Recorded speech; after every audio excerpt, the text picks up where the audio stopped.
Welcome back to my channel. నేను మీ అశ్విని. ఈరోజు మనము ఫ్రెంచ్ ఫ్రైస్ ఎలా తయారు చేసుకోవాలో చూద్దాము. ఫ్రెంచ్ ఫ్రైస్ అంటే అందరికీ ఇష్టం ఉంటుంది కదండి.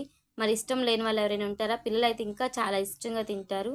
మరి వీడియోలోకి వెళ్ళిపోదాం మనము. ముందుగా 2 ఫ్రెష్ బంగాళదుంపలు తీసేసుకొని నెక్స్ట్ వాటిని తోలు తీసేసుకోవాలి నీట్గా. తోలు తీసుకున్న తర్వాత నీట్గా 2 టైమ్స్ అలా వాష్ చేసేసుకోండి. వాష్ చేసుకున్న తర్వాత నెక్స్ట్ మనము వీటిని సన్న సన్న ముక్కలుగా పొడవుగా తరిగి పెట్టుకోవాలండి. తరిగి పెట్టుకున్న తర్వాత వాటిని ఒక పక్కన పెట్టేసేసి ప్లేట్లో ఈ తరిగి పెట్టుకున్న ముక్కల్ని కూడా 2 టైమ్స్ అలా వాష్ చేసేసుకోండి. ఆ తర్వాత నెక్స్ట్ ఒక బౌల్ తీసేసుకొని అందులో కొన్ని వాటర్ తీసేసుకోండి. నెక్స్ట్ రుచికి సరిపడినంత సాల్ట్ కొంచెం వేసేసేసుకొని ఆ తర్వాత ఈ ముక్కల్ని కూడా కట్ చేసి పెట్టుకున్న ముక్కల్ని అందులో వేసేసేయండి. వేసేసి బాగా ఉడకబెట్టండి. 5 to 7 మినిట్స్లో ఉడికిపోతాయి. వీడియోలో చూపించిన విధంగా ఉడకబెట్టేసేసుకోండి. ఆ తర్వాత నెక్స్ట్ వీటిని తీసి వడకట్టేసుకోవాలి. వాటర్ అంతా నీట్గా వడకట్టేసేసుకోవాలి. వడకట్టేసి నెక్స్ట్ ఒక ప్లేట్లో పెట్టేసుకోవాలండి.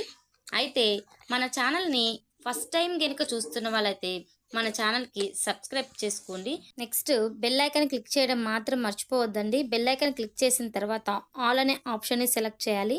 ఆల్ అనే ఆప్షన్ని సెలెక్ట్ చేస్తే మాత్రమే మీకు వీడియోస్ నోటిఫికేషన్స్ అన్నీ నెక్స్ట్ అప్లోడ్ చేసే వీడియోస్ నోటిఫికేషన్స్ అన్నీ వస్తాయండి.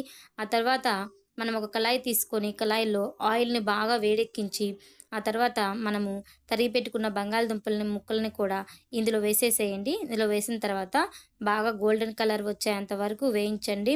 నెక్స్ట్ ఇంకా మనకి ఫ్రెంచ్ ఫ్రైస్ రెడీ అయిపోయాయండి. ఇంకా మనము తినేసేయడమే. మా పిల్లలైతే బాగా తింటారు ఎక్కువగా. మరి మీరు కూడా ఇలా ట్రై చేసి కామెంట్ రూపంలో తెలియచేయండి ఎలా ఉంది అని చెప్పేసి. ఈ వీడియో కనుక మీకు యూస్ఫుల్ అయినట్లయితే లైక్ చేయండి, షేర్ చేయండి, మీ ఫ్రెండ్స్కి ఫ్యామిలీ మెంబర్స్కి కూడా షేర్ చేయండి. Thank you for watching. Bye.